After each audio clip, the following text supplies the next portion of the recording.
일단 우리 저기 감독님, 뭐 저는 사회자니까는 우리 감독님과 배우님들 짧게 인사 스타트를 한번 끊어주시죠. 네, 안녕하세요. 안녕하세요. 박봉 감독을 맡은 하준원입니다. 그냥 월요일 주셔서 감사드립니다. 네, 보셨던 영화 이만재 역을 맡은 조진웅입니다. 반갑습니다. 예. 어디 들라! 오랜 감기 투병으로 감기는 물러갔으나 목소리도 가져갔습니다. 여러분 감기 조심하세요. 오늘 자리 정말 즐겁게 한번 이야기를 이어나갔으면 좋겠습니다. 감사합니다. 안녕하세요. 데드맨에서 신여사 역을 맡은 김희애입니다. 나중에 자리 참석해주셔서 너무 감사드리고요. 홍 감독도 너무 고맙습니다. 안녕하세요. 전 공인주 역을 맡은 이수경이라고 합니다.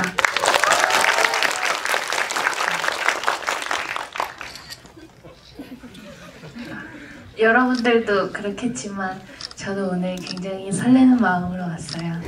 재밌게 이따 가겠습니다. 저도 최근 감기에 수록에서 헤매다가 감기 동지가 감기 너무 요새 감이 심해서 조심하셔야 될 것 같아요. 우리 좌우에서 하준원 감독에게 옮기도록 해요. 한심으로 아닌 게 아니라 이제 뜻깎이지만 고생도 많이 했지만 이제 신인 감독이란 말이에요. 이제 신인 감독이 영화가 개봉할 때 되면 길을 막 걷는데 갑자기 이제 자기 영화의 광고판이 옆에 버스가 슉 지나가고 그럼 가슴이 막 철렁하기도 하고 설레이기도 하지만 그죠?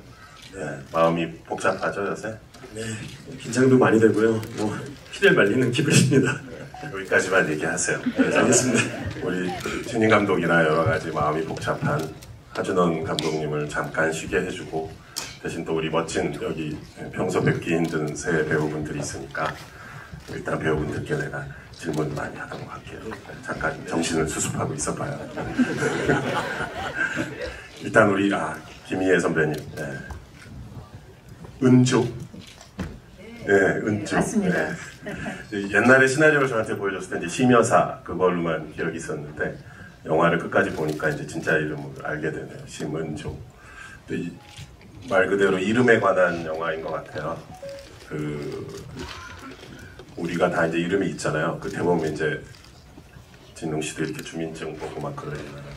우리가 다 이게 부모님께 받은 귀중한 이름이 있는데 극중 이만재도 이제 자기 딸의 이름을 막 입으로 이렇게 불러도 보면서 이름을 짓는 되게 이렇게 어찌 보면 이름과 관련된 가장 아름다운 순간이죠. 고결한 순간이고 그런 순간이 나오는데 반면 영화 전체에선 그 이름을 정말 더러운 진흙창 속에 집어넣고 악용하고 그런 악귀들의 세상 속에 이제 휩쓸려 들어가게 되는 건데 하나의 이름이라는 테마를 놓고 이렇게 우리 인간사의 복잡한 면모를 다 파헤치는 그런 되게 야심작이었구나. 우리 하준원 감독이 이런 야심에 찬 스토리를 준비한 거였구나라는 걸 다시 한번 깨달았었고 그 이름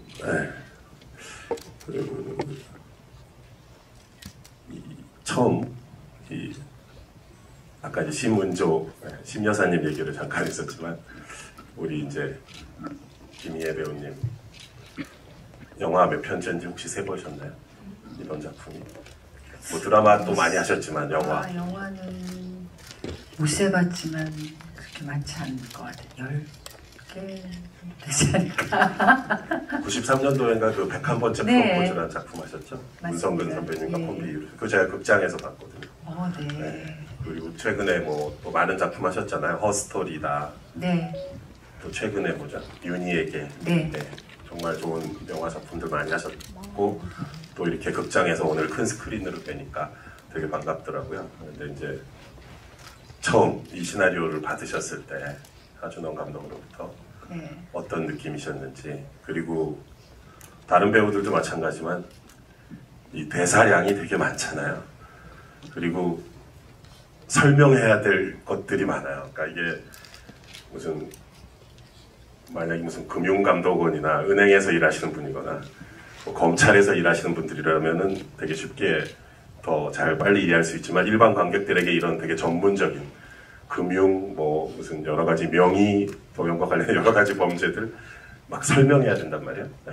근데 그걸 또 배우분들은 현실 세계에서 얘기처럼 되게 진짜처럼 또 소화해서 배우로서 그것을 소화해서 펼쳐내야 되는 입장인데 이 시나리오를 탁해서 처음 받으셨을 때 어떤 느낌이셨는지 이건 또 질문 드리는 사실 이유가 있는데 먼저 일단 궁금해요. 네.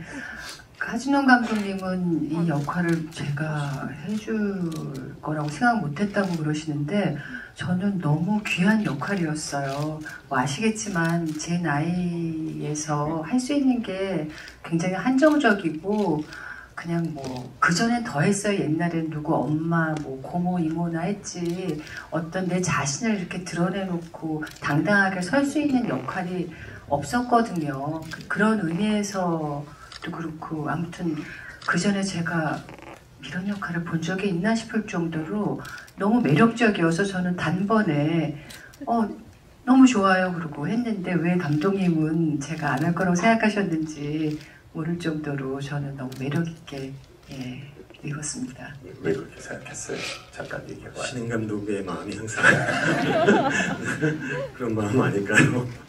마쿠의 인물이잖아요. 직접 정치 쪽에서는 이제 전면에 나선 인물이 아니라 마쿠의 인물, 또 뒤에서 뭔가 조종하는 것에 더 매력을 느끼는 인물인데 그만큼 되게 스마트하고 카리스마가 넘치는 그리고 말씀하신 것처럼 이제 다른 작품들에서 누군가의 뭐 아내라든가 연인이라든가 누구 엄마의 역할 이런 것이 있었는데 그런 부분 이 영화에서는 사실 전혀 다뤄지지 않잖아요. 마쿠의 어떤 정치 세계의 어떤 뒷전을 주무르는 커튼 뒤의 인물로서 나오는데 김희애 선배님만의 그 카리스마 때문에 그런 것들이 영화에서 제대로 살아날 수 있었던 것 같고 그 대사 아까 질문 드렸던 이유는 사실 그 장면 때문에 처음에 그 영화 되게 초반부죠. 그 고전과 야동에 대해서 설명하는 씬이 있어요. 그 처음에 이제 그 이쪽 담배 드신 앵글에서 시작해서 쭉 이렇게 걸어가서 뒤에 그 바이든 트럼프 얘기할 때까지 그 몇 분짜리 롱테이크예요? 3분 정도. 예. 그거 대사를 다 하신 거 아니에요? 실시간으로 3분짜리 롱테이크를 그거를 한 샷으로 찍는다는 거를 그 당일날 아침에 얘기하던가요? 감독이 어떻게 미리 연락을 받으셨어요? 사실 되게 당황할 수 있잖아요, 배우 입장에서. 그 한 몇 페이지 되는 건데 그거를 이거 한 번에 찍는다고? 그래. 네. 근데 제가 또 이런 얘기하면 또 욕하실 분 있으실 것지도 모르겠는데요. 저는 좀 예전부터 대사복이 많았어요. 예전에 뭐 드라마 할 때도 김 선생님 작품 받으면은 1페이지부터 끝까지 다 제가 모든 상대역을 맡아서 했고 또 시간이 한정적이라 제가 그걸 뭐 NG를 낸다던가 그러면은 자연히 뭐 밤을 새 그러니까 제가 대사를 사실 잘 못 외워요. 그래서 이 막 쭉 건드리면 나오게 막 1부터 10까지 완벽하게 제가 외우고 간 버릇이 그때부터 들어가지고 잘 못 외우는데도 불구하고 제가 잘 외우는 사람으로 돼가지고 그런 역할을 저한테 와요. 주로 저는 대사 많은 역할로 주로 와서 이번에도 그냥 자연스럽게 받아들였고 그리고 그것도 다 저는 안 끊는다고 생각했어요. 처음부터? 네, 그래서 처음부터 끝까지 다 했죠. 다 외워갖고 왔죠. 그리고 감독님이 그날 왔는데 이거 조금 바꿨으면 좋겠다고 그러시더라고. 어미랑 뭐 이런 거. 그래서 저희가 막 이게 제가 대사를 하는 게 아니라 왜 이렇게 툭 치면 무르르 나오게 되기 때문에 이 조사나 이런 어미나 조금 다르면은 제가 엉기거든요. 그래서 별 차이도 없는데 그냥 가세요. 그냥 했던 기억이 있어요. 예. 아니 정말 우리 대배우 김희애님께 저희가 되게 신뢰되는 질문을 한 것 같네요. 이미 그 정도 대사는 거의 그냥 껌처럼 이렇게 가볍게 왜냐하면 우리 여기 젊은 관객분들도 아마 잘 아실 텐데 우리 전설적인 김수현 선생님 작가님 계세요. 저도 중고등학교 때부터 그분 드라마 보면서 자랐는데 엄청난 대사들의 폭포 같은 양연이 펼쳐지는 한번 검색해보세요. 김수현 그 전설적인 작가님이세요. 저 마더 때 일했던 김혜자 선생님도 그분 작품을 정말 많이 하셨고 그 엄청난 대사량을 그때 이미 소환하신 거죠? 네, 그때 트레이닝이 돼서 저한테는 정말 무슨 박사학위 받은 그 선생님 작품을 3개 정도 연달했는데 저한테 너무 큰 그 기둥이라 그럴까요? 그 대들보처럼 배우로서 그게 돼서 되게 강해졌어요. 그래서 네, 그래서 좋습니다. 예. 그 신이 상당히 도입부에 있잖아요. 그 이제 고전과 야동을 설명하면서 이렇게 그 자리에 모든 사람들이 이렇게 아우르면서 모두를 이렇게 다 지적으로나 어떤 기세로나 제압하는 그 심여사의 모습이 딱 나오면서 이 인물은 이런 인물이다 라는 것들이 이미 딱 거기서 이렇게 성립이 되는 것 같아요. 이제 그런 카리스마와 이제 마쿠의 어떤 강력한 존재였던 캐릭터조차도 뒤에 가면 또 그 마쿠에 또 마쿠가 있고 본인도 당했다는 걸 깨닫게 되니까 거기서 오는 이제 충격파가 더 생긴다는 느낌이 들더라고요. 이제 반면에 우리 조진웅님은 어떻게 보면 영화에서 이제 되게 그 저축은행 제2금융권에 손댔다가 이제 그렇게 된 거구나, 그렇죠? 네, 맞아요. 네, 어떻게 보면 되게 소시민적이고 불쌍한 사람인데 이런 거대한 그 소시민으로서 잘 살았다면 이렇게 심여사나 이런 그죠? 네, 론드리조 같은 사람 만날 일 없이 평화롭게 살았을 텐데 왜 론드리야? 근데 어쨌든 그런 운명의 소용돌이에 가는 그리고 조진웅님의 참 숱한 많은 작품들 뭐 드라마나 영화에서 봐왔지만 항상 여러 가지 매력이 있는 배우시지만 특히 제 개인적으로 불쌍할 때 뭔가 억울할 때 그때 이렇게 손 좀 볼 수 있어요? 잠깐. 손이 연약해. 손 클로즈업 될 때 한번 보세요. 이게 전체적으로는 남성적이고 덩치도 막 그러신 것 같지만 이렇게 손 보면은 그래서 제가 손이 컴플렉스예요. 아니야, 그 좋은 거예요. 아니에요. 저는 너무 싫어요. 저희 아버지 손은 장군손 같고 크고 막 두껍고 이런데 저는 이래가지고 항상 어디 가면 이러고 있어요. 그래서 이만재라는 인물의 어떤 매력이 있잖아요. 그 소시민로부터 출발해서 그 특유의 연약함, 불쌍함, 기본적으로 억울하잖아. 그 억울함에 있어서 어렸을 시나리오 바꾸지 어떻게 접근하셨나요? 어렸을 때부터 눈치 보고 살아가고 시나리오를 저는 사실 사람을 굉장히 좋아해서 사람들하고 작업을 하는 것이 저도 어차피 촬영 자체도 제 삶의 시간이기 때문에 상당히 그 사람들과의 협연이 굉장히 좋고 같이 작업하는 환경이 좋아하는데 하준원 감독님하고는 사실은 처음 뵌 거였죠. 그런데 한 5년 동안 이 작품에 대해서 취재를 하셨다고 얘기를 하시더라고요. 그래서 사실 좀 이렇게 입봉을 못하는 감독님들, 하지 않고 있는 감독님들 이렇게 뵈면은 좀 짠할 때가 있는데 배우하고 달라요, 감독은. 한 작품 하고도 한 10년 쉬기도 하고요. 그래서 짠하기도 하는데 거기에서 내가 5년 동안 취재했는데 그 열정에 대해서 말씀하시는데 그게 상당히 뜨거웠다. 이렇게 무언가에 대해서 치열하게 뭔가를 할 수 있을까? 나는 아마 한 2, 3년? 아니, 한 1년 반 하다가 포기하지 않을까? 근데 그 열정을 분명히 봤었습니다. 그리고 감독님의 아드님 얘기를 하셨는데 아드님이 코로나 시기이기 때문에 극장은 아빠 언제 갈 수 있어? 내 이 아들에게 꼭 아빠 영화를 극장에서 보여줄게라는 각오를 하시는데 약간 저희들 좀 뜨거웠어요. 그때 굉장히 뜨거워서 시나리오를 읽었는데 정말로 아주 치밀하게 잘 계획이 돼 있었고 이 안에서 또 다른 매력은 이만재라는 인물은 그런 상황 속에 정말로 던져졌을 때 나의 리액션이 무엇일까 상당히 궁금했었어요. 그래서 한번 도전해보고 싶다. 그래서 제가 하겠습니다. 이렇게 말씀드린 것 같아요. 별 망설임이 없었나 봐요. 확신을 갖고 시작했나 봐요. 그렇진 않았어요. 감독님 뵙고 좀 딱 저렇게 5년 동안 취재를 했다를 아주 치열하고 열정적으로 얘기할 수 있는 분이면 상당히 믿고 갈 수 있겠다. 그리고 이상하게 국력 같은 게 느껴지고 너무 좋은 얘기인데 제 질문의 핵심은 그 본인 캐릭터의 특유의 그 불쌍함과 억울함에 대해서 어떤 뉘앙스를 갖고 접근했는지. 저는 접근했다기보다도 굉장히 제가 눈치 보면서 살았다고 그랬잖아요. 그게 본질적으로 그렇죠. 항상 어른들 눈치 보고 네. 동생들 잘 보살펴야 되고 뭐 이런 건데 아 되게 억울했어요 진짜. 얘는 왜 이렇게 됐지? 이렇게까지 될 수 있을까? 뭐 이렇게까지 될 건 아니고 나도 치열하게 살고 있는 건 다들 그렇게 살지 않나요? 네. 그래서 그 부분에 대해서 아주 솔직하게 되게 정형화돼 있었던 대사였던 것 같은데 그 부분에 대해서 제가 잘할 수 있는 거, 할 수 있는 걸 꺼내볼까? 그랬더니 이제 그런 아주 좀 깊은 감정으로 이렇게 좀 쏟아버리면 어떨까? 네, 그랬던 것 같아요. 빨리 왔어도 애드립이신가요?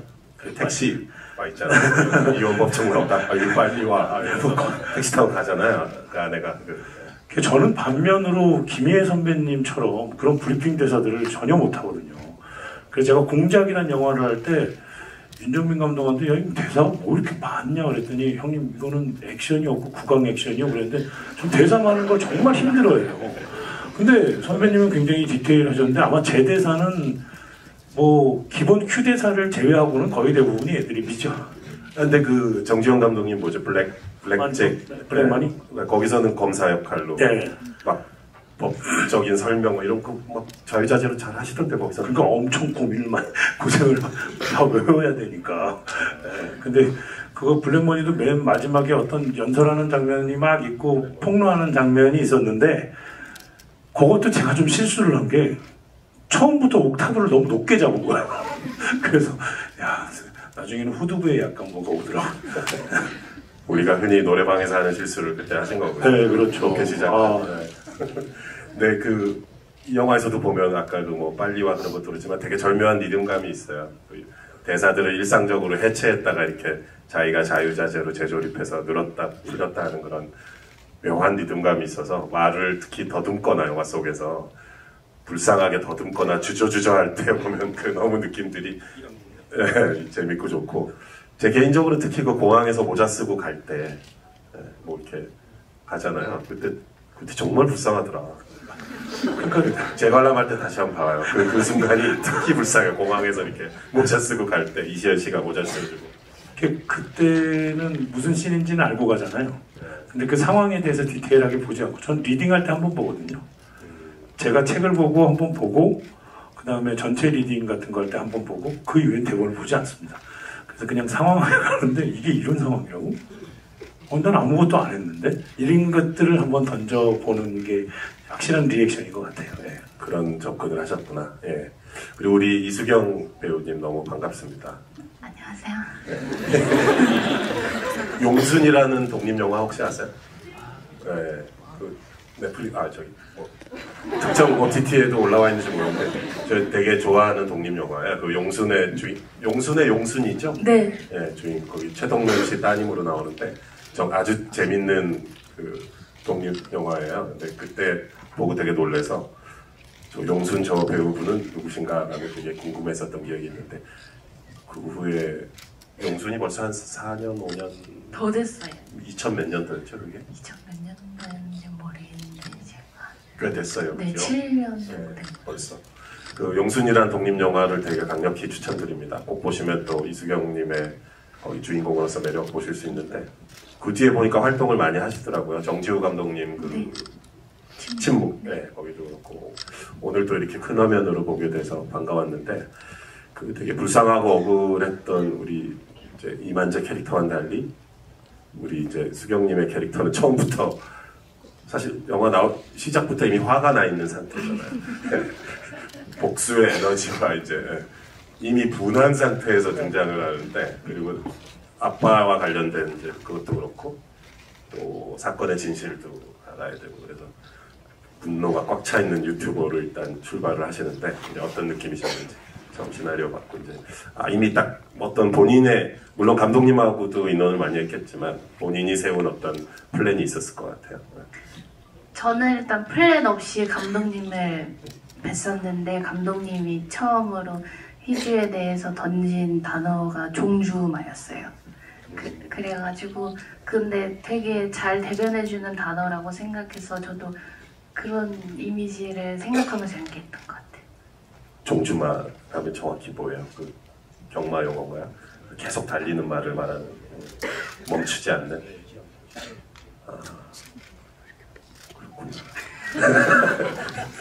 그 단어 하나면 그냥 충분하거든요. 다른 이런저런 여러 가지 구질구질한 설명보다. 이제 다른 설명들을 이제 현장에서 감독님한테 들었고, 이제 제가 혼자 준비하고 이제 촬영 들어가기 전까지는 저도 그냥 그 이미지 하나 가지고 이제 저 혼자만의 해석으로 잘 갖다 붙여봤던 것 같아요.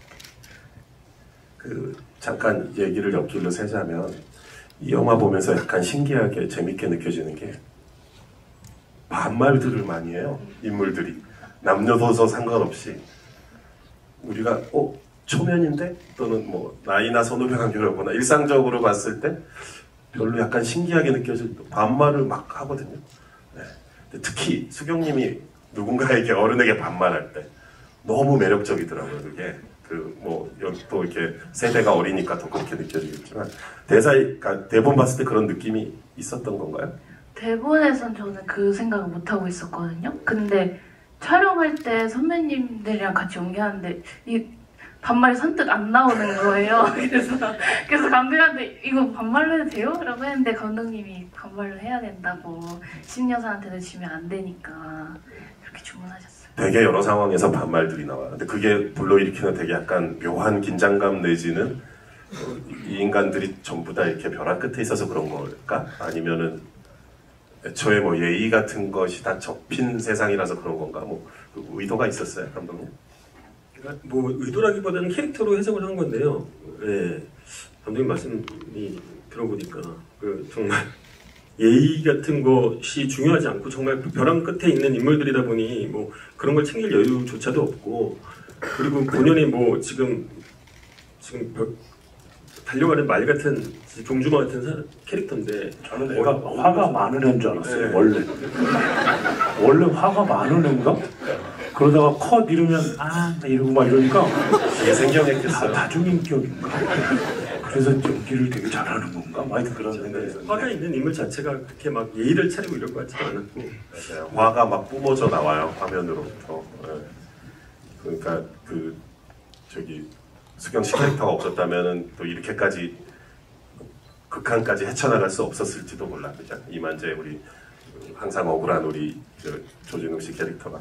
근데 이제 하준원 감독은 제 개인적인 캐릭터를 이제 잘 알지만 그냥 살아있는 예의예요. 걸어다니는 예의. 되게 예의 바른 사람이고 아마 일하신 분들 느꼈겠지만, 근데 이렇게 반말을 툭툭 하는 캐릭터들이 자연스럽게 충돌하는 모습을 보니까 그게 되게 재밌더라고요.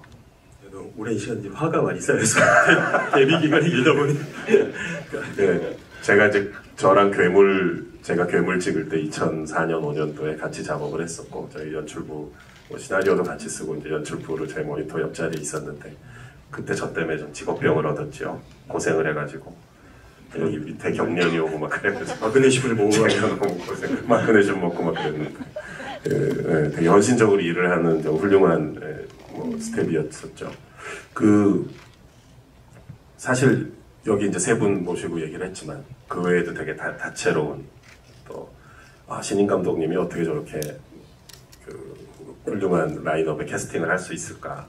이게 지금 여기 계신 세 분만 봐도 이제 다른 지금 데뷔를 준비 중이거나 신인 감독님들 보면 되게 이제 셈이 날 거예요. 시샘이 질투심이 날 정도로 이런 멋진 배우분들이 오셨는데, 또 여기 세 분 말고도 되게 다채로운 또 캐스팅의 라인업, 조연 분들을 따라가면서 보는 또 재미가 있는 그런, 특히 능글능글 징글맞기가 정말 이를 데 없는, 물론 그게 연기지만 박호산님 럼드리죠. 네. 그리고 갑자기 나타나서 또 우리를 비록 짧은 시퀀스였지만 우리를 즐겁게 해준 또 우리 소녀시대 최수영님 맞죠? 네. 되게 또 천연덕스럽게 연기하시더라고요. 우리 조연분들 얘기 좀 해주세요. 어떻게 이렇게 또 캐스팅하게 됐는지. 네, 박호산 배우님 같은 경우는 이 역할을 보고 본인이 완전히 다른 악역을 한번 해석해 볼 수 있을 것 같다는 그런 말씀을 하시더라고요. 그래서 되게 직관적으로 이거는 내가 어떻게 캐릭터를 만들어 보겠다라는 엄청난 확신을 갖고 계셔서 그거를 저도 리딩 때까지는 잘 안 보여주셨는데 현장에서 이제 헤어를 좀 이렇게 특이하게 곱슬머리를 이렇게 만들고 했는데 되게 스스로 좋아하시더라고요. 그 분장 컨셉을.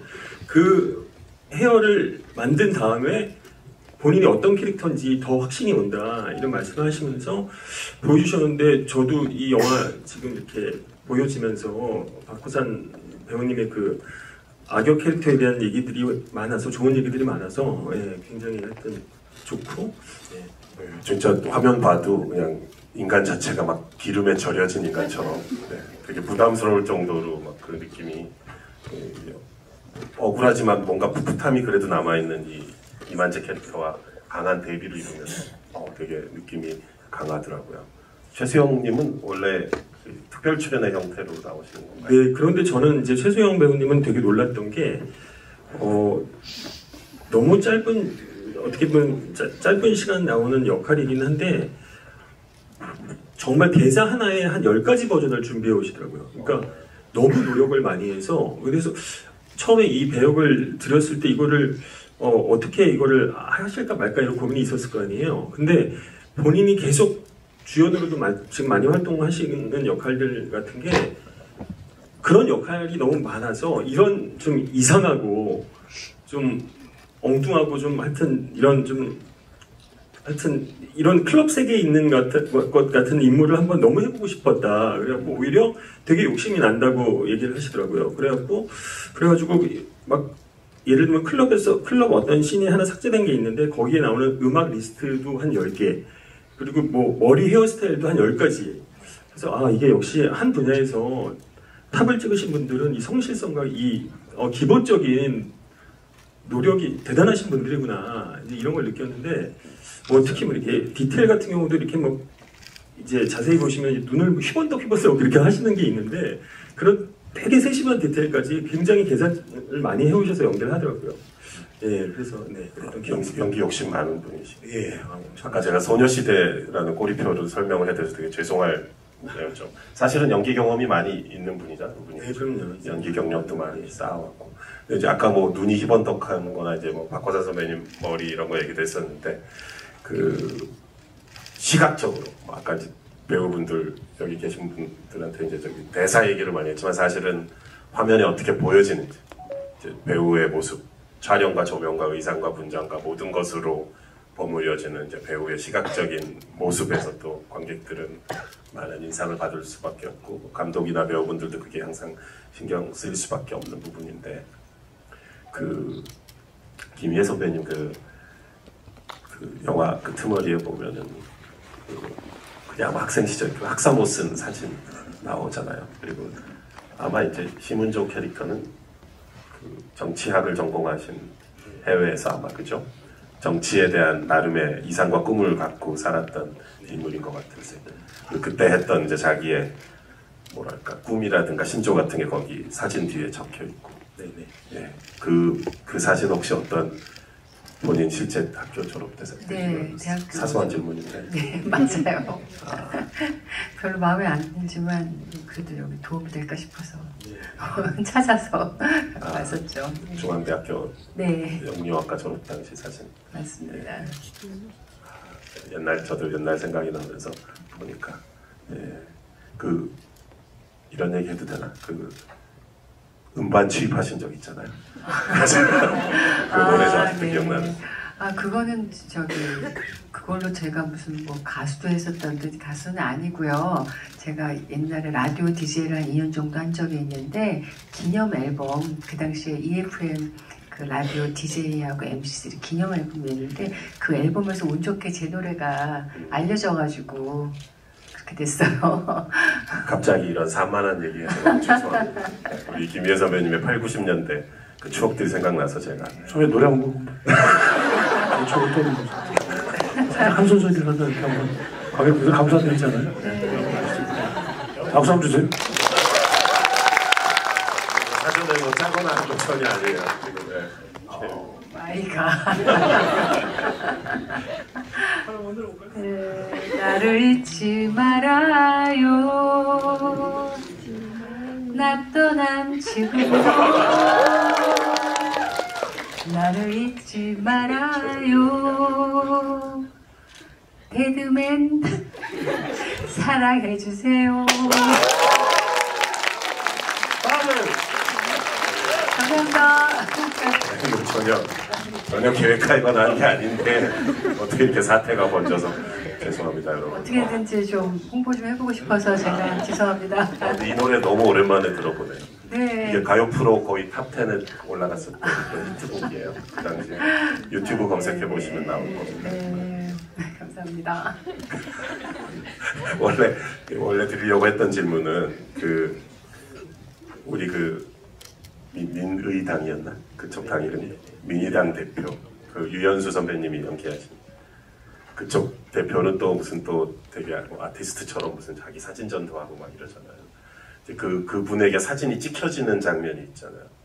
그때 이제 보여지는 어떤 묘한 뉘앙스의 일그러진 얼굴, 자기 자신도 이용당했다는 걸 알게 된 상태에서 그 표정의 느낌, 뉘앙스 같은 것들, 물론 지금 화면이 정지되니까 더 그렇긴 하지만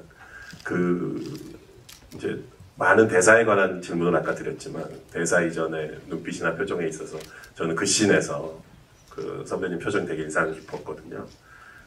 그렇게 사진이 찍혀질 때 느낌이나 항상 누군가를 막후해서 조종하는 역할로서 다른 사람들보다 더 많은 거를 알고 있는 사람의 이미지를 하시다가 거기서 마침내 이제 그 순간에 관계가 역전되고 본인이 이제 적나라하게 그렇게 까발려지는 자기 자신의 그 상태를 이렇게 직면해야 되는 건데 어떤 느낌이셨는지 그때?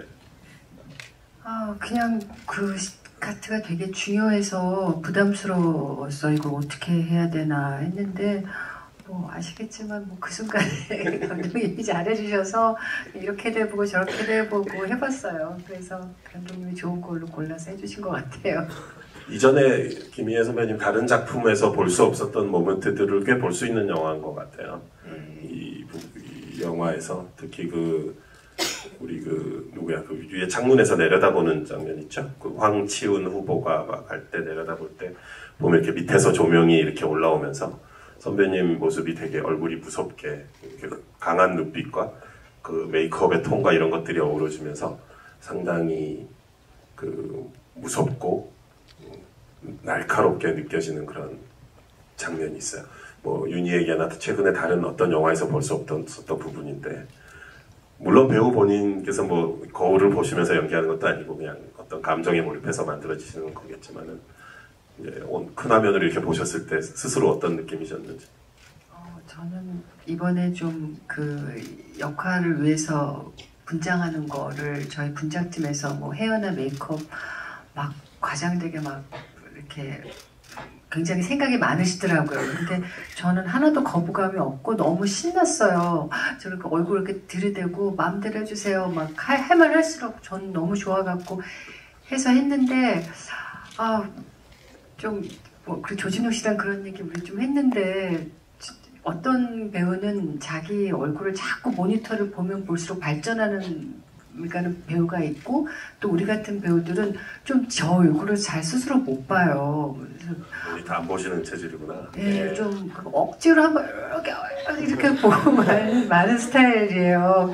그래서 더군다나 이 역할을 제가 좀 많이 과장되게 해서 좀 부끄러운 면도 사실 있었는데 네. 하지만 또 쾌감도 있으셨던 거죠. 너무 좋죠. 이런 역할에 이런 표정을 보여줄 수 있다. 예, 그런 역할을 맡기가 참 만나기가 쉽지 않아요. 마음대로 자기를 그냥 도와준대 막 빨주노초 하는 거 막 칠해놓고 그냥 저를 연기로서는 한계가 있잖아요. 뭐 헤어스타일이나 분장이나 이런 걸로 막 바꿀 수 있는 거는 너무 좋은 기회였던 것 같아요. 행복했죠, 배우로서는. 네. 반면 우리 이만재, 조진웅님 같은 경우는 그 영화에 아주 여러 가지 스펙트럼의 감정들이 막 소용돌이치는 역할이지만 그 중에서도 가장 강렬한 또는 배우로서 욕심이 날 수도 있고 부담스러울 수도 있고 이솔, 딸의 그걸 죽음이라고 해야 될까요? 그거를 알게 되는 순간 있잖아요. 전화 통화하면서 그 신에 대해서 어떤 처음 시나리오를 그 씬을 읽었을 때부터 여러 가지 복잡한 심정이 있었을 것 같은데 그 씬을 또 마음의 준비를 하는 과정도 있었을 테고 근데 사실 보면 그 씬의 상황이 환경이 배우에게 유리한 것 같지는 않아요. 대낮에 쨍한 햇살에 그런 뻥 트인 공간에서 거기 어디예요? 뭐 분당 무슨 다리 위야? 색강다리 분당이에요? 아니요, 여의도 하고 대방역 있는. 아니 그런 햇살이 쨍한 뻥 트인 공간에서 상대 배우도 없이 그 전화기를 들고 혼자 해내야 되는. 예. 근데 그때 전화기 속에 뭐 상대 배우가 해준 거예요? 아니면 그냥 혼자 하신 거예요? 혼자 하셨고 영하 한 15도 강풍이 어마어마하게 했어요. 네. 사실은 진짜 뭐 거의 견딜 수가 없을 정도로 되게 추운 촬영 전체에서 가장 추운 날씨였던 것 같아요. 한겨울에.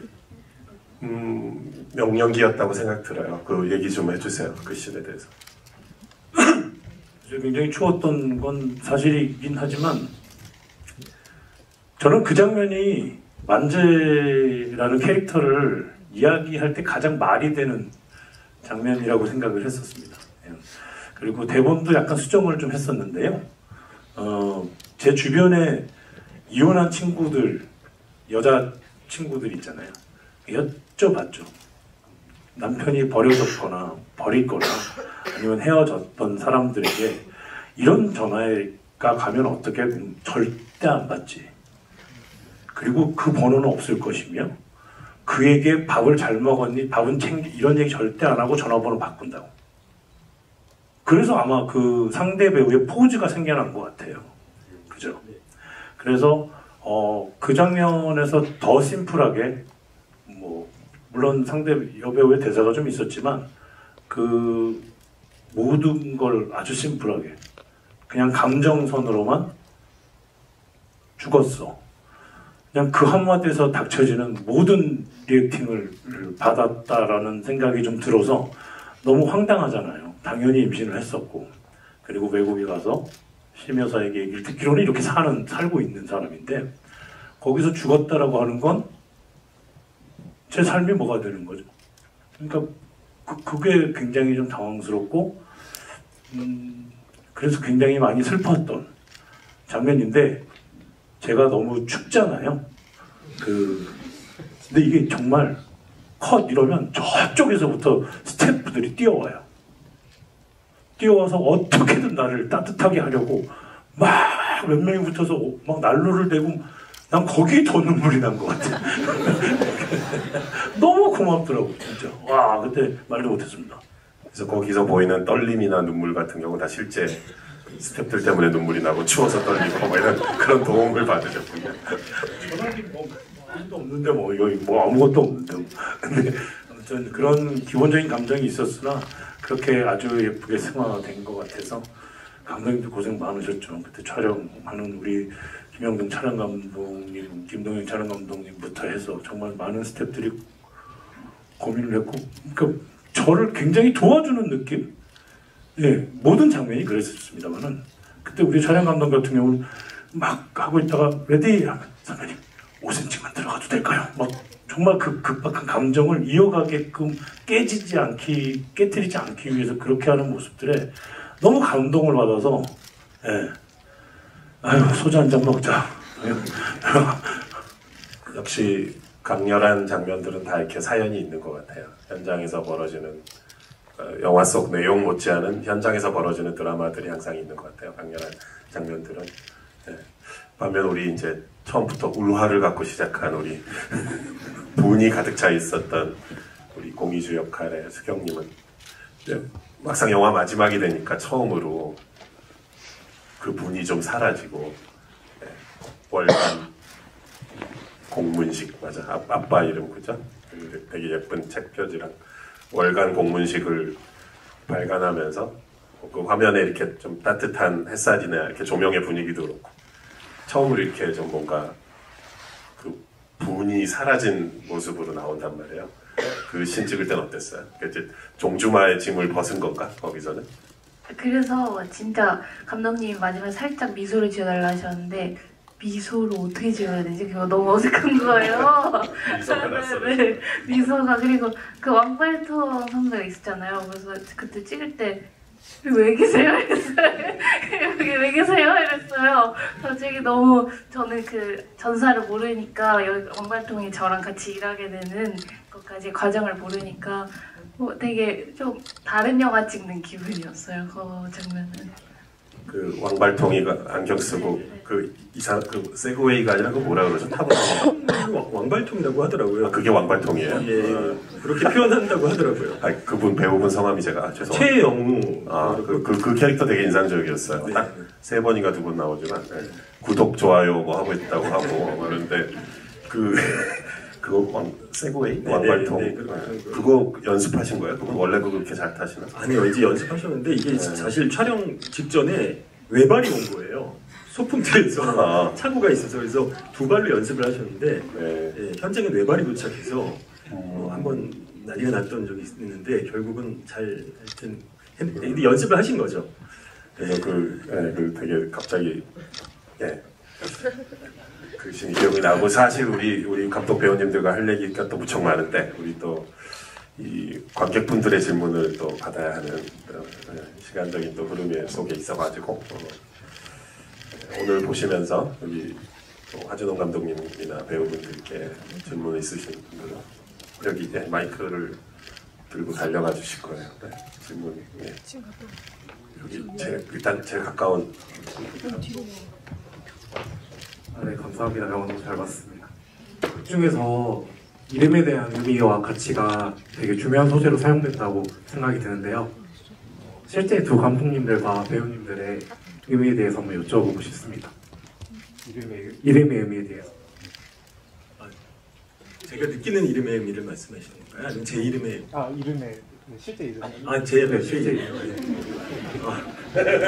저는 뭐 중걸준자의 근원 원자를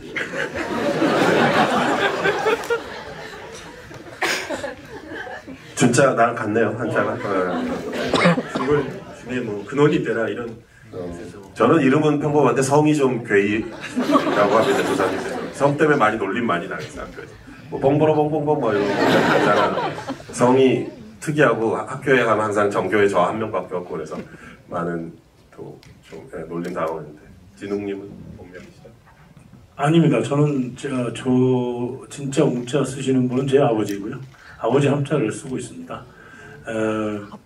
제가 굉장히 수동적인 인간이라서 능동적으로 뭔가를 하는 그런 캐릭터가 아니라서 그래서 아버지 함자를 같이 쓰면 뭔가 제 마음가짐이나 행동가짐이 좀 누가 욕하면 우리 아버지한테 욕하는 것 같잖아요. 그래서 약간 그런 프레임을 약간 씌워놨는데 사실 아버지하고 좀 친하고 제가 좀 좋아해요 아버지를. 그래서 뭐 아버지 이름이 되게 멋있더라고요.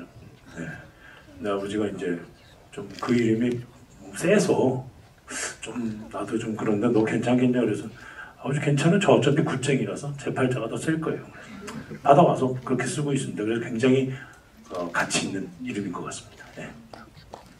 저는 기쁠희의 사랑이에요. 그래서 옛날 어릴 때 저희 부모님가 지어주셨는데 어머니한테 무슨 딸 이름을 무슨 하루개 이름을 지었냐고 그렇게 근데 그래서 제가 이렇게 이쪽에 있게 됐나 봐요. 네. 저는 빼어날 수의 경사경입니다. 네, 경사가 딸 때 그 경사. 네. 그 느낀 적 있어요? 역시 내 이름대로 살고 있구나 내가. 그 주민등록상에 그건 경이 그 경사경인데 아빠가 자꾸 공경할 경이라고 그래가지고 저도 그러니까 정확한 뜻을 잘 모르겠는데 저희 다른 배우님들도 이름에 대한 재밌는 그러니까 박고산 배우님은 할아버지 함자를 쓴다고 하시고 아버님, 할아버님, 꿈에서 이렇게 나오셔가지고 할아버지가 혼내셨대요. 그래서 그다음부터 할아버지 함자를 이름으로 가져갈 게 없어서 별걸 다 부모님이나 조부모님 이름 쓰게 되면 확실히 마음가짐, 몸가짐은 좀 달라질 수밖에 없겠네요.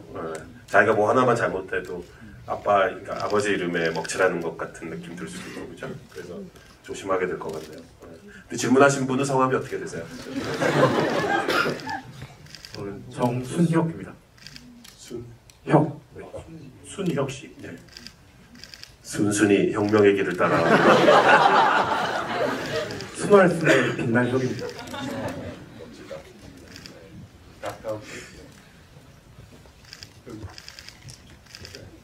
내일 앞집.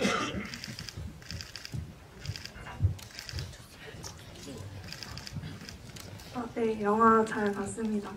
우선 또 이름에 대한 질문이긴 한데요.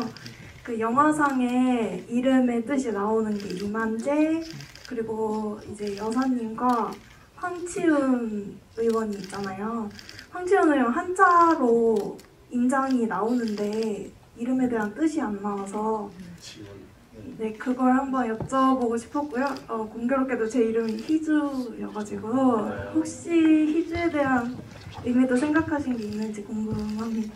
네, 뭐 다스릴 치의 운자를 쓴 거고요. 황치훈은 네.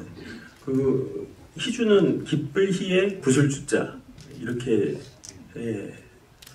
뭐 대한장명가 협회 토크처럼 되거든요. 어쨌든 희주 한자 같으신 거예요? 그러면?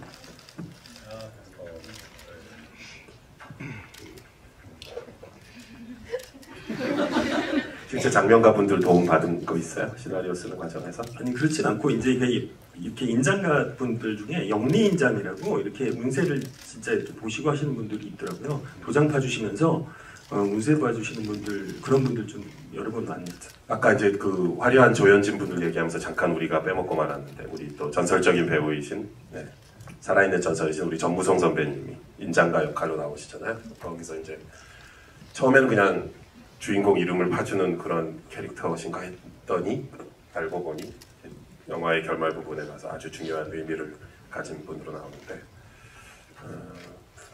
그분의 이제 거기 사진 액자에 뭐 결혼 그 아내의 모습 이렇게 살짝 소품 그 기모노를 입은 분이 그 사진 안에 있고 어떤 정치 역사적인 맥락이 있는 것 같습니다. 그분이 가진 상징적인 부분이 그 이 영화에 보면 이제 이렇게 사람의 이름을 더럽혀가면서 뭐 돈을 쫓고 권력을 쫓는 과정에서 마쿠가 나오고 이 모든 혼탁하고 더러운 과정을 통해서 도대체 이득을 얻는 사람들은 누구인가?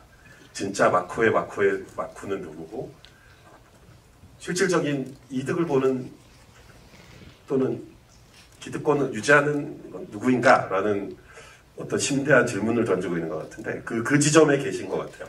전무성 선배님과 그 캐릭터가 약간 뭐 천기누설로 살짝만 누설해 주신다면 네, 그러니까 이 이야기에 제가 하고 싶었던 이야기의 테마 자체가 그냥 우리가 현대 사회를 우리가 살아가면서 사회에서 저희가 이제 많은 어떤 사건들이나 체험을 통해서 책임을 져야 될 사람이 책임을 안 지고 대리자들이 책임을 지는 사회다. 이게 누가 도대체 왜 아무도 책임을 안 지지 이런 생각들을 너무 빈번하게 하면서 살게 되잖아요. 지금 현대 사회에서도. 근데 우리가 과연 그래서 그 이름이라는 것의 가치를 좀 각자 지키고 부끄럽지 않게 살았으면 좋겠다. 책임을 지고 좀 모든 사회의 권력자들 아니면 자본가들 모두 이런 사람들 우리 개개인들마저 이름에 대한 가치를 좀 느끼고 살았으면 좋겠다는 게 이게 제가 이제 이 영화를 만든 이유고요. 그러면은 그 인장가의 어떤 전사를 제가 생각해 봤을 때 도대체 어떤 우리 역사적으로 한번 위로 올라가 보면은 이제 뭐 일제시대에는 이제 청시개명 이런 게 있었잖아요. 결국 그것도 이름을 뺏기는 그런 가장 거대하고 집단적으로 이루어진 네. 이름을 뺏긴 사건이었죠. 네. 그래서 이거는 그냥 관객분들이 그냥 스쳐 지나가면서 뭐 놓치실 수도 있는 거지만 그냥 제가 이제 작가로서 이 작품의 한 컷이라도 뭔가 이 사람의 배경을 설명할 때 그런 맥락들이 이렇게 이제 묻혀놓은 거죠 사실은. 예, 그거 역시 이름에 대한 이름을 빼앗긴 시대였고 그것이 결국 이게 정치사회적인 맥락을 다루는 지점에 테마가 있으니 그런 면에서 이제 심어놨던 장치가 또 된 것 같습니다. 감독님의 어떤 신변상의 안전을 위해서 이 얘기는 이제 오늘 여기까지만 하도록 하고 여기서 정치 역사적인 어떤 맥락은 이제 여러분들 스스로 더 심도 있게 찾아보실 수 있을 것 같아요. 요 관점에서 한번 여러 가지 것들을 파들어가 보시면 되게 재밌을 것 같고 이 영화에 갖고 있는 이 영화가 갖고 있는 풍성한 레이어들도 더 느끼실 수 있을 것 같습니다. 또 질문, 예. 이번엔 저 뒤쪽으로 한번 저기 예. 오른쪽 세 번째 여성분 뒤쪽에 예.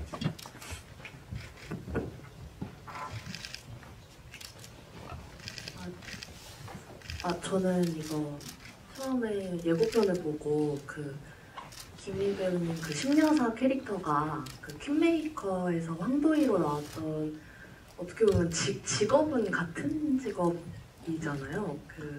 전략기획실 실장이기는 하지만 어쨌든 정치 쪽에서 도와줬던 역할이고 그래서 근데 이걸 보니까 또 두 캐릭터가 되게 다르게 느껴졌는데 배우님은 이걸 대본이나 연기하실 때 두 캐릭터가 어떻게 다르다고 생각하셨는지 궁금합니다.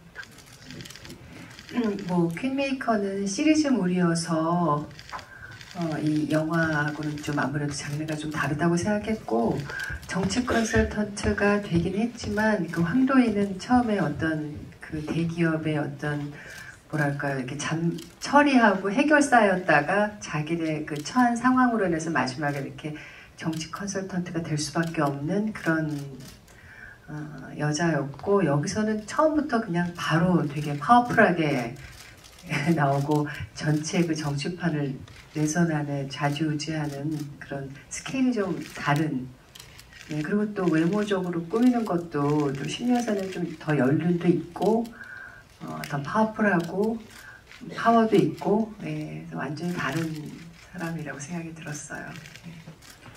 특히 중장비를 앞세워서 꽉 치고 들어와서 뒤에 이제 차 문 열리면서 등장하실 때는 거의 막 정치계의 터미네이터처럼 되게 압도적인 느낌으로 근데 거기 밑에 사람들은 막 전기톱 들고 막 피떡이 돼 있고 먼지 막 뒹굴고 했는데 본인은 그 안에서 딱 이 패션에 우아한 자태를 유지하면서 딱 이렇게 카리스마 있게 나오시잖아요. 그래서 되게 이런 장면은 참 배우로서는 욕심날 수 있는 그런 장면이겠다는 생각 전 들었습니다. 또 마지막으로 질문 시간 관계상 한 분을 더 받겠습니다. 저쪽 제일 벽 쪽에 계신 안쪽에 예.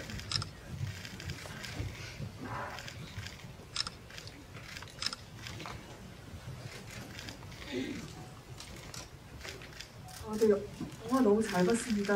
일단 감독님이 준비 기간이 굉장히 길으셨다고 들었는데 그래서 화도 많이 쌓이셨다고 이렇게 하셨는데 어떤 마음가짐으로 그 기간을 버티셨는지 궁금하고 또 하나는 가끔 핸드헬드 장면처럼 흔들리는 장면이 있는데 약간 다큐멘터리처럼 보이고 싶은 그런 마음이 있으셨는지 그거 궁금하고 김희애 배우님은 제가 예전부터 아들과 딸 때부터 너무 팬이어가지고 윤희에게도 너무 잘 봤고요. 근데 항상 제가 오늘 작품에서 느낀 건데 이렇게 감성적인 부분과 이성적인 부분이 굉장히 그러니까 감정이 과잉되지 않는 그런 점이 굉장히 저는 좋게 느껴졌거든요. 그래서 그런 부분들이 타고나신 건지 아니면 오랜 연기 경력으로 인해서 트레이닝이 되신 건지 궁금합니다. 세 가지 질문.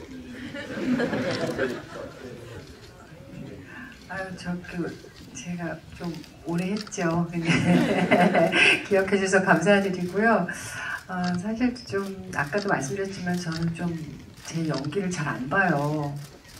좀 부끄럽고 그래서 아마 이 역할도 저희는 한 번 하면 이제 끝이잖아요. 기회가 없잖아요. 그래서 한 번 할 때 잘해야 되는데 다음에 하면 더 잘할 것 같아요. 완전 좀 다른 방향으로 하는 그런 또 생각을 하게 만들었어요. 솔직히 말씀드리면 네, 저 긴 기간 마음가짐 어떤 마음가짐으로 버텨왔나 이런 말씀하신 것 같은데요. 그냥 영화에 대한 사랑, 애정 이거 아니면은 이렇게 버티기 힘든 것 같아요. 제가 봉준호 감독님이랑 작업을 오래전에 하고 그때 감독님 그런 질문 사실 많이 받잖아요. 감독님한테 뭘 배웠냐, 어떠냐 감독님 이런 얘기를 정말 많이 듣긴 하지만 제가 감독님한테 사실 배운 가장 큰 거는 영화에 대한 정말 어마어마한 사랑이었었거든요. 그러니까 역시 그 기간을 버틸 수 있는 거 지금 영화가 너무 힘든 사실 상황이고 극장의 시대가 굉장히 저물어가는 이런 비관적인 상황이 전 세계적으로 사실이지만 영화에 대한 그 애정은 사랑은 그것만이 그냥 버틸 수 있는 영화인들이 모두가 마찬가지가 아닐까 생각합니다. 네, 오늘 그래서 이렇게 큰 화면에서 스크린 영화, 또 신인 감독이 만든 작품을 이렇게 큰 스크린에서 보면서 같이 얘기도 나눌 수 있고 이런 시간이 되게 소중한 것 같고요.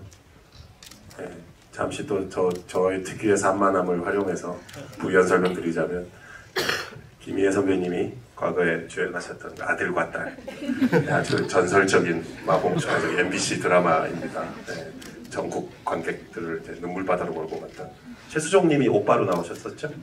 정혜선 탤런트, 정혜선님이 네, 엄마로 맞습니다. 나오셨어요. 네. 그 한국의 그 남아선호 사상과 그 아들과 딸을 막 차별하면서 정말 눈물 없이 볼 수 없는, 네. 아마 유튜브 같은 데 있을 거예요. 드라마, 그죠? 예. 걸작 드라마입니다. 장수봉 감독님이셨나? 대단하시네요. 최고가. 어릴 때 드라마를 많이 봤었기 때문에. 그 장수봉 감독님이라는 또 전설적인 드라마 감독님이 계세요. 마당 깊은 집 뭐 이런 거 하신 분인데 그분의 걸작 중에 하나입니다. 아들과 딸. 네, 예. 맞아요. 보시면 또 김희애 선배님의 또 활약사 볼 수 있고요. 내가 이런 얘기를 하고 있죠. 어쨌든 그 다시 한번 큰 스크린에서 만나볼 수 있는 그 영화 작업 자체를 왠지 귀하게 여기는 거죠. 그런 어떻게 보면 약간 슬픈 상황이기도 한데 어떻게 또 이렇게 신인 감독님이 또 좋은 너무 훌륭한 배우들과 좋은 작품을 또 이렇게 무사히 만들어서 큰 스크린에서 같이 보고 또 이렇게 관객분들과 직접 대면해서 얘기도 나눌 수 있고 뭐 아무리 스트리밍의 시대라고는 하지만은 이런 기회가 되게 그래서 또 소중한 것 같습니다. 그래서 아까도 얘기 들었지만은 화면에서 보여지는 것 이상의 또 여러 가지 영화적인 또 주제적인 정치 역사적인 주제적인 또 야심도 있는 영화니까 한번 또 곱씹어 보시고 재관람도 하시고 이러면 정말 좋을 것 같습니다. 같이 해주신 우리 모든 관객분들께 감사드리고 하준홍 감독님은 참아주시고 새 배우분들만 짧게 마지막 인사를 부탁드립니다. 사실 굉장히 귀한 자리인 것 같습니다. 저희가 영화를 만들어서 이렇게 선보일 수 있는 아주 귀한 자리인 것 같고 이렇게 직접 말씀, 이야기를 나눌 수 있는 것도 굉장히 귀한 자리였던 것 같습니다. 오늘 귀한 발걸음 진심으로 감사드립니다. 감사합니다. 저는 신여사 연기를 하면서 굉장히 행복했어요. 말씀드렸다시피 이런 역할을 작품에서 찾기 참 쉽지 않았는데 행복하게 연기했던 작품입니다. 여러분들도 와서 봐주셔서 너무 감사드리고요. 또 주위에 얘기 좀 많이 해주세요. 네, 부탁드립니다. 고맙습니다. 네, 좋은 영화 찍은 덕분에 좋은 자리 저도 가졌네요. 감사드리고 모두 잘 부탁드립니다. 오늘 이렇게 귀한 걸음 해주셔서 감사드리고요. 또 이렇게 특별히 너무 바쁘신데 여러분과 함께 이렇게 시간 내주신 봉준호 감독님께 특별히 또 감사의 말씀드립니다. 감사합니다, 여러분. 네. 고맙습니다.